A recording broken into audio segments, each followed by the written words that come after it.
Hello. आज का हमारा एक न्यू टॉपिक है जिसका नाम है रिसिप्ट पेमेंट डे बुक।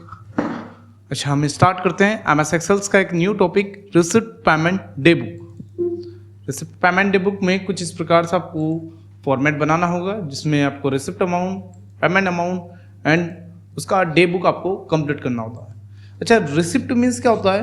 प्राप्त करना। और पेमेंट मीन्स क्या होता है? पे करना, मतलब पेमेंट देना। और डे बुक मतलब आपको पूरा फाइनली उसका फाइनल ईयर कंप्लीट करना होता है। पूरे साल भर का जितना भी लेखा जोखा होता है वो सारा कंप्लीट करना होता है। ये होता है आपका डे बुक।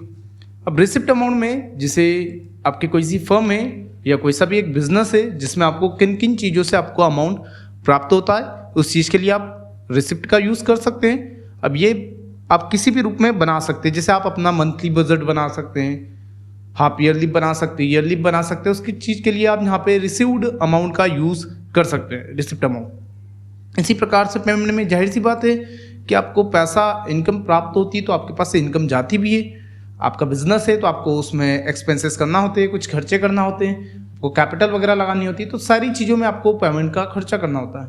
फिर फाइनली आपको यहाँ पे उसका डे बुक कंप्लीट करना होता है। साल भर के एंड में जितना भी लेखा जोखा होता है उन सब का आपको फाइनली यहाँ पे आपको डे बुक कंप्लीट करना होता है। तो इसी के अकॉर्डिंग आज हम रिसिप्ट और पेमेंट और डे बुक को कंप्लीट करेंगे।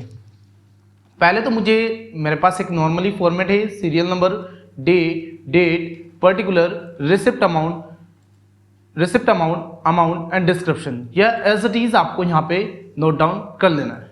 मैं यहाँ पे कॉपी कर ले रहा हूं और मैंने इसे पेस्ट कर दिया। Serial number, day, date, particular, receipt amount, payment amount and descriptions, ये आपको फॉर्मेट एज इट इज बना लेना है। ठीक है, आप इस अपने अकॉर्डिंग इसे एडजस्ट कर दें जैसा भी आपको फॉर्मेट कंप्लीट करना है।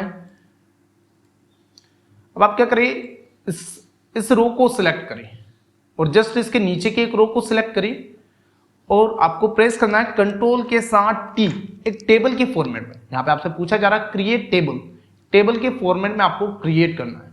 आपसे पूछा जा रहा है my table as a header, आपने जो टेक्स्ट दिया उसे आपको हेडर बनाना है, तो यस या नो। यदि आप अनटिक करते हैं और ओके करेंगे तो आपके ऊपर की ओर एक रो में वहां पे कॉलम के रूप में हेडर क्रिएट हो जाएगा, जो कि गलत रहेगा। आपको क्या करना है, इस टेक्स्ट को आपने सेलेक्ट किया, दो रो को, और कंट्रोल के साथ टी प्रेस करना, my table as a header, इसको सेलेक्ट करके ओके करें तो यहाँ पे आपका जो serial number, day, date, particular, receipt amount and description, इसमें आपको हेडर क्रिएट हो चुकी है। अब आपको यहाँ पे सीरियल नंबर में फॉर्मूला लगाना है। फॉर्मूला कुछ इस प्रकार से लगेगा आपका।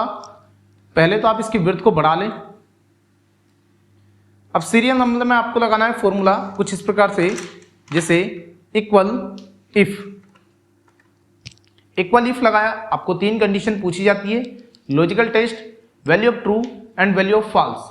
लॉजिकल टेस्ट में क्या सिलेक्ट करेंगे, डेट को, किसको सिलेक्ट किया, डेट को, इक्वल यदि वैल्यू ब्लैंक है, मतलब शिफ्ट के साथ दो बार इन्वर्टेड कॉमा लगाना। यदि वैल्यू ब्लैंक है तो कॉमा ब्लैंक आ जाए। क्या करना है, यदि वैल्यू ब्लैंक है तो कॉमा ब्लैंक आ जाए, मतलब दो बार शिफ्ट के साथ इन्वर्टेड कॉमा लगाना है। नहीं तो कॉमा लगा के ROW, रो का फॉर्मूला लगाना। काय का फॉर्मूला लगाएंगे, रो का, और रो का फॉर्मूला लगा के इसे टैब बटन से लॉक कर लें आप। उसमें रेफरेंस नंबर पूछ रहा है, रेफरेंस होगा 1:1 और दो बार कोष्टक बंद, क्योंकि यहाँ पे दो कोष्टक ओपन है, और आप इसे इंटर करेंगे तो यहाँ पे आपका फॉर्मूला क्रिएट हो जाएगा, जो कि आपका सीरियल नंबर होता है। अब सीरियल नंबर कब आएगा, जब यहाँ पे डे होगा। जैसे मैंने एग्जांपल के रूप में यहाँ पे लिख दिया मंडे। अब मंडे लिखूंगा तो ऑटोमेटिक वहां पे सीरियल नंबर आ चुका है। तो इस प्रकार से आपको यहाँ पे फॉर्मूले को क्रिएट करना है। क्लियर है। अब बात आती है यहाँ पे डे। अब डे के लिए क्या फॉर्मूला लगाना है आपको, तो डे के लिए मुझे फॉर्मूला लगाना है इक्वल इफ लगाया। अब डे कब आएगा, जब डेट होगी। तो यहाँ पे मैं पहले किसको सिलेक्ट करूंगा, डेट को सिलेक्ट किया। इक्वल यदि वैल्यू ब्लैंक है तो कॉमा ब्लैंक आ जाए। क्लियर है। Same as it is formula जो आपने सीरियल नंबर में लगाया था, यदि वैल्यू ब्लैंक है तो कॉमा ब्लैंक आ जाए, नहीं तो कॉमा लगा के काय का फॉर्मूला लगाना है, टेक्स्ट का फॉर्मूला लगाते हैं। अब टेक्स्ट में दो कंडीशन पूछ रहा, वैल्यू और फॉर्मेट टेक्स्ट। तो वैल्यू क्या होगी, तो वैल्यू मेरी ये डेट होगी, क्लियर है, कॉमा फॉर्मेट टेक्स्ट क्या होगा, तो फॉर्मेट टेक्स्ट इनवर्टेड कॉमा में आपको लिखना है D D D D press कर देना। और वो 5 बार लिखें आप या 3 बार लिखे, देखो 3 बार यदि लिखोगे तो शॉर्ट नेम में आएगा, और यदि फुल नेम में चाहिए तो आप 5 से 6 बार उसे टाइप कर दे, इनवर्टेड कॉमा बंद करना है शिफ्ट के साथ ही, और 2 बार आप कोष्टक को बंद कर दें और इंटर करेंगे तो यहाँ पे आपका डे का फॉर्मूला लग चुका है। अब यहाँ पे यदि आप फॉर्मेट बनाते हैं, अब आपको यहाँ पे डेट में फॉर्मूला लगाना है।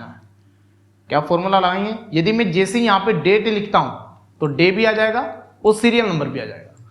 तो डेट क्या डालना आपको, तो डेट डालना जैसे मैंने डाल दिया यहाँ पे 11/10/2022, आज की डेट डालते हैं जिसमें आपको यहाँ पे फॉर्मेट में डे भी आ जाएगा और सीरियल नंबर क्रिएट हो। तो जैसे मैंने यहाँ पे डेट डाला उसी के अकॉर्डिंग यहाँ पे आज का डे भी, जैसे थर्सडे और सीरियल नंबर 1। ऐसे में आगे डेट लिखता हूं, अब जो भी डेट डालेंगे, जैसे फाइनेंशियल ईयर मैंने लिखा 4/1/2022, फाइनेंशियल ईयर आपका फ्राइडे, जिसमें आपको फर्स्ट सीरियल नंबर क्रिएट हो चुका है। ठीक है, तो आप जो भी डेट डालेंगे उसी के अकॉर्डिंग आपका यहाँ पे डे भी क्लियर होगा और सीरियल नंबर भी ऑटोमेटिक आ जाएगा। पर्टिकुलरली किस चीज से आपको अमाउंट प्राप्त होता है, तो जैसे मान लीजिए आपको किस किस रूप में प्राप्त होता है, जैसे मुझे शॉप का रेंट मिलता है तो मैंने लिख दिया यहाँ पे शॉप रेंट। मान लीजिए आपको 1 अप्रैल को क्या प्राप्त हुआ, शॉप रेंट प्राप्त हुआ। या फिर मान लीजिए आपको सैलरी मिलती है, कहीं पे आप बिजनेस कर रहे हैं तो आपको वहां पे सैलरी प्राप्त होती है, और सैलरी कब मिल रही है आपको, अप्रैल के मंथ में हो रही है। तो पहले तो मुझे इसे डेट के फॉर्मेट में देना है, तो क्या करें आप इसे सिलेक्ट कर लें, राइट बटन प्रेस करें, फॉर्मेट सेल पे जाना है। कहां पे जाएंगे, फॉर्मेट सेल पे जाना है, और यहां पे आप क्या सिलेक्ट कर लेंगे, डेट का फॉर्मेट सेलेक्ट करेंगे, और आपको जो भी डेट डालना है वो डेट का फॉर्मेट यहां से आप सिलेक्ट कर लेना। ओके करेंगे तो ये किस फॉर्मेट में आ जाएगा, डेट के फॉर्मेट।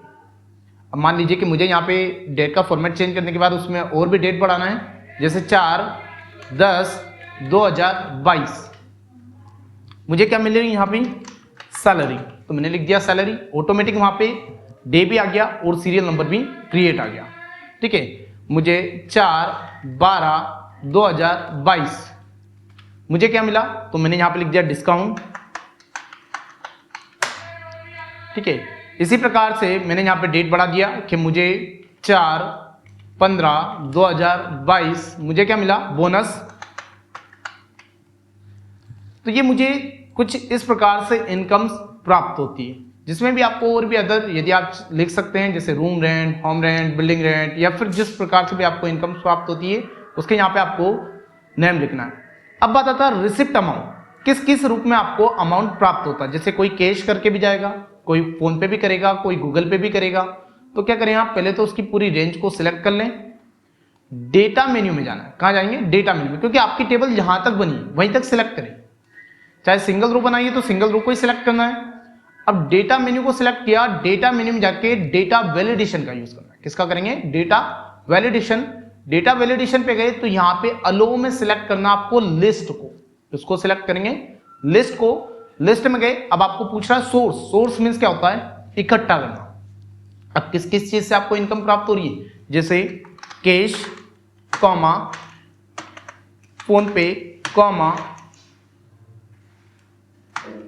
जी पे, गूगल पे कॉमा पेटीएम कॉमा कार्ड, या फिर आप यूपीआई। तो आदि ट्रांजैक्शन जिससे आपको इनकम प्राप्त होती है उनके यहाँ पे नाम लगा देना है, कॉमा लिख लिख के ओके करेंगे तो यहाँ पे आपका डेटा वैलिडेशन सभी में लग चुका है। अब आपको लिखने की जरूरत नहीं, यहाँ पे क्या करें आप, इस डेटा वैलिडेशन को सिलेक्ट करें। यहां पे आपको जिससे भी इनकम प्राप्त हो रही है,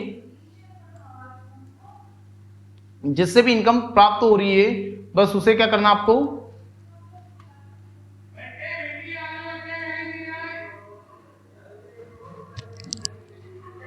जिससे भी इनकम प्राप्त हो रही है उसके नाम यहां पे आपको लिख देना है।